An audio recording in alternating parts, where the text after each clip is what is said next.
നമസ്കാരം. തലസ്ഥാന നഗരമായ തിരുവനന്തപുരത്ത് വീണ്ടും ബോംബ് ഭീഷണി. നെയ്യാറ്റിൻകര കുടുംബ കോടതിയിലേക്ക് ഇമെയിൽ വഴിയാണ് ഭീഷണി സന്ദേശം ലഭിച്ചത്. ഉടൻ തന്നെ പോലീസ് സ്ഥലത്തെത്തി വിശദമായ പരിശോധന ആരംഭിച്ചു. ബോംബ് സ്ക്വാഡ് സ്ഥലത്തെത്തി പരിശോധനകൾ പുരോഗമിക്കുകയാണ്. കോടതിയുടെ പ്രവർത്തനം നിർത്തിവെക്കാതെ തന്നെ സുരക്ഷാ പരിശോധനകൾ നടക്കുന്നുണ്ട്. സംഭവത്തെക്കുറിച്ച് പോലീസ് അന്വേഷണം ആരംഭിച്ചു. കഴിഞ്ഞ ദിവസം മുഖ്യമന്ത്രിയുടെ ഔദ്യോഗിക ഓഫീസിലേക്കും വസതിയിലേക്കും ഇമെയിൽ വഴി ബോംബ് ഭീഷണി സന്ദേശങ്ങൾ ലഭിച്ചിരുന്നു.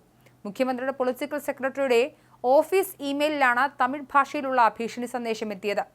ഈ സംഭവത്തിന് പിന്നാലെയാണ് ഇത് ആദ്യമായി നെയ്യാറ്റിൻകര കുടുംബ കോടതിയിലേക്കും ഇത്തരത്തിൽ ഭീഷണി സന്ദേശം ലഭിച്ചിരിക്കുന്നത്. ഇമെയിൽ വഴിയുള്ള ഇത്തരം ഭീഷണികൾ വർദ്ധിക്കുന്നത് പോലീസ് സംവിധാനങ്ങൾക്ക് വലിയ വെല്ലുവിളിയാണ് ഉയർത്തുന്നത്. ഇതിനു പിന്നിൽ ആരാണെന്നത് കണ്ടെത്താൻ പോലീസ് ഊർജിതമായ അന്വേഷണം നടത്തി വരുന്നുണ്ട്.